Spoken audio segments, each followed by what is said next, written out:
Would you want, Senate President, that with the session days, the trial will start, if ever, and then it's taken over by the new set of senators? Yun. Or logically speaking, is it far better Yan yung that question eh. it's taken by the 20th Congress completely? I don't have an opinion on that, Karen. Either way, I would be more than willing to perform my job as a presiding officer under either the 19th Congress or in the beginning of the 20th Congress, because unlike previous Senate presidents, Karen, my term will not expire on June 30. That means I will continue to serve as such until my replacement shall have been, if I will be replaced, until my replacement shall have been elected. Kumpirmado guys ha, it doesn't matter kung 19th Congress mag-uumpisa or 20th Congress. Tuloy ang impeachment. Walang taka si Sara Duterte. It doesn't matter if it's the 19th or the 20th Congress, tuloy ang impeachment mo, Sara Duterte. Oh, yun ang sinasabi ni Cheese Escudero.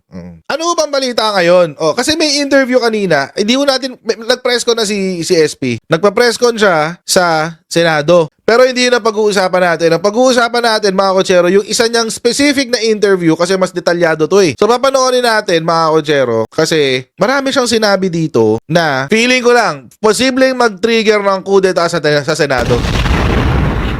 Oh, hindi natin maikakailayan. Sana hindi mangyari. Kaso mo, mga kotsero, syempre, alam nyo na, desperate times call for desperate measures. So hindi po ako magtataka kung magkaka-coup d'etat sa Senado pagpasok ng session sa June 2.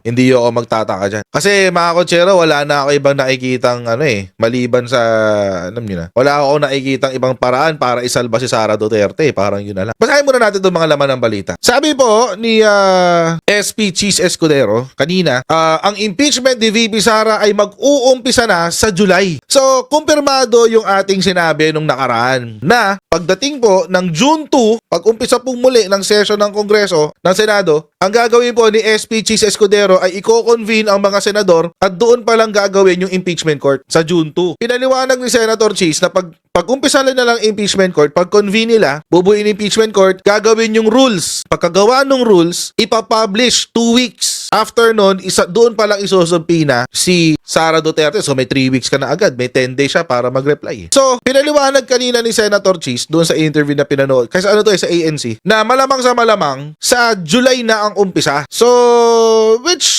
yun na yung yun na talaga yun eh. Wala nang ibang yun eh. Walang ibang course. So, which would also probably mean na tama po yung ating teorya nung nakaraan last week. Tama ko yung ating teorya na papapasukin na muna yung 20th Congress bago mag-umpisa yung impeachment. So, kumpirmado yung theory natin last week. So, kumpirmado po, most probably, according to this, sinabi ni Senator Cheese, na papapasukin muna yung 20th Congress bago mag-umpisa yung impeachment. Which would also mean, mga kotsero, na iba na yung composition ng Senado by then. Yun yung implikasyon, no? O yun yung resulta ng kung sa July pa magkakaroon. Ayan, no? Most likely, when the new Congress already enters into its functions, that means after SONA. See, after SONA pa. The trial will commence after that day. So most probably kailan ba yung July 21? Wait, anong araw yun? Ay Monday 22, Tuesday. So bago na nga yung mga senador niyan, guys. So yun ang sinabi ni SP Cheese Escudero. Escudero also denied allegations that the Senate has been delaying the impeachment trials, saying it was the House that sat on the impeachment complaint for over 2 months. Tama din naman to. Tama ako si SP dyan. So most probably, so kumpirmado po yung una nating teorya na ang impeachment ay hahawakan na ng 20th Congress. So kapag ganito yung nangyari, mabubura na yung speculation, mabubura na yung haka-haka na dito, kailangan pa mag-transition. The impeachment itself will transition. But the composition po ng senator judges ay mag-iiba. Hindi ho siya magta-transition. Kasi by July 22, iba na yun, 20th Congress na yun. Pero panoorin natin itong interview na ni Senator Cheese, ni SP. Would you want, Senate President, that with the session days, the trial will start, if ever, and then it's taken over by the new set of senators? Yun. Or logically speaking, is it far better Yan yung question eh. it's taken by the 20th Congress completely? I don't have an opinion on that, Karen. Either way, I would be more than willing to perform my job as a presiding officer under either the 19th Congress or in the beginning of the 20th Congress. Because unlike previous Senate presidents, Karen, my term will not expire on June 30. That means I will continue to serve as such until my replacement shall have been, if I will be replaced, until my replacement shall have been elected. So, tuloy-tuloy lamang yun beyond June 30. Kung sakasakaling i-authorize ako na mag-pre-trial, kung sakasakalian ng rules, then I will continue to do that during the recess before we resume. Now, if you're asking which one is better, for me, either way, it works both ways. Kumpirmado guys ha, it doesn't matter kung 19 Congress mag-uumpisa or 20th Congress, tuloy ang impeachment. Walang taka si Sara Duterte. It doesn't matter if it's the 19th or the 20th Congress, tuloy ang impeachment mo, Sara Duterte. Oh, yun ang sinasabi ni Chis Escudero. But if ever this would be a first in that sense, is that correct, SP? Because during the impeachment trial of former President Joseph Estrada, for example, walang in-between ng pagbabago ng Kongreso. This would be a first, Karen. That is correct. Now, I hold the position, Karen, that it will continue to the 20th Congress. This is not a bill. This is not a resolution. Right. This is not in the performance of our legislative function whereby laws not passed will automatically be archived and you need to file it and begin with the debates all over again. First, second, and third reading. This is the Senate acting as an impeachment court. This is in a class of its own. Sui generis, so as lawyers would refer to it. And I will draw an analogy, Karen. The Senate as an impeachment court is a collegial court. Very much like the Supreme Court, the Court of Appeals, the Sandigan Bayan, even COMELEC, for example, civil service. My question is, again, by analogy, if a Supreme Court Justice, Court of Appeals, or Sandigan Bayan Justice retires, or resigns, or is promoted, lahat ba ng kasong pending sa kanyang korte dismissed? Do they have to start all over again? Simply because a few of the magistrates changed.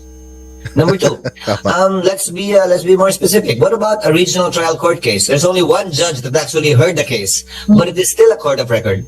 If that judge resigns or is promoted or retires, will the case be automatically dismissed and everyone with the case before that court have to file all over again? No. At some point in time, Karen, it is good policy to put an end to cases that are pending or filed, one way or the other. And that is the position that I hold and a majority of my colleagues actually hold in this regard. Alangan naman.